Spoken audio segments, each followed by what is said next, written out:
to the game later. Just your thoughts about Luka and everything around the trade.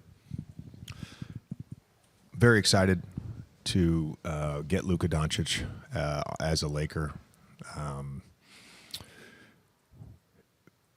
But I'd be remiss not to say that I have incredible empathy for every single person involved in this from both teams.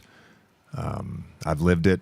I've been part of trades. I've seen teammates get traded. For both teams, there's a little bit of a loss. And, for our group, getting to coach AD, getting to coach Max, Jalen was incredible. It's obviously a very tough decision. And AD in particular, someone that for a superstar to just kind of embrace a first-year rookie head coach, and it was incredible to be able to work with him and see how he plays on a nightly basis, and obviously with Max and Jalen investing a lot in their development. And then for our group, it's those guys are brothers to them, and it's tough, and I have a great deal of empathy for that. But we're excited to have Luka. And just to follow up on Luka, he noted your time together, obviously just the 13 games, but the respect that he gained for you. Going on your podcast, how would you summarize that relationship and how excited you are to start to figure out how to play or coach him and put pieces around him?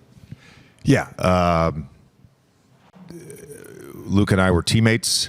I would say we had a friendship, mutual respect. You then have to figure out how to have a working relationship as player coach, and both of him and I are committed to that. And I had spent about an hour with him on Sunday after he got to the hotel from Dallas, and had a great conversation with him. Have had a subsequent conversation, so excited to build that, and that's different than just going on someone's podcast. I think the biggest thing is Luka knows me, and he knows how I operate.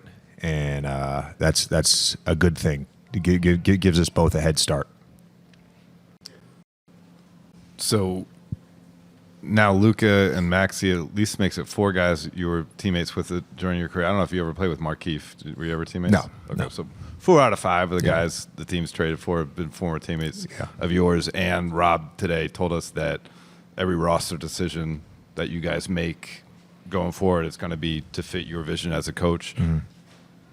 Did you envision that level of involvement in kind of, it's not just, it doesn't stop at being a coach for this team, kind of really being a stakeholder in kind of the entirety of what the Lakers are trying to do when you took this job? I envisioned it. I certainly hoped for it. It's something that we all talked about during the interview process, both with Rob and with Jeannie. And just understanding that for us as a Lakers organization to function at a high level, we needed to have alignment and synergy between ownership, the front office, and coaching. And that's not to say it's always going to be perfect, and that's not to say there's not incredibly difficult decisions to make.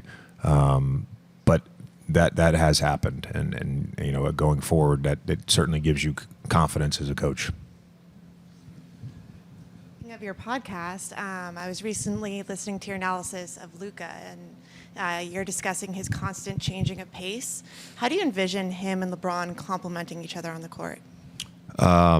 Two guys who have a high level of basketball intelligence that I'm very confident, whether it's playing in a 2-man game, a 3-man game, playing minutes without each other, they're going to be productive and they're going to excel. I think for both those guys, they have a killer's mentality, and that's exciting.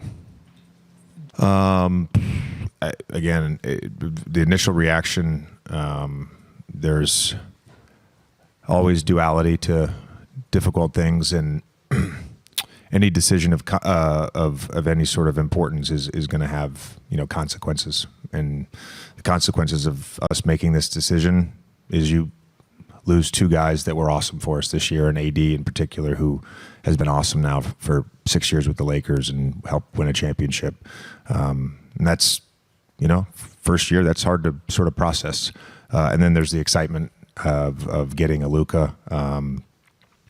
Just in terms of Saturday, it was, look, I to tell you guys all the time, I talk to Rob about everything. We're always talking not just about transactions, but about everything. And I do have an ability to focus my bandwidth on what needs to be done.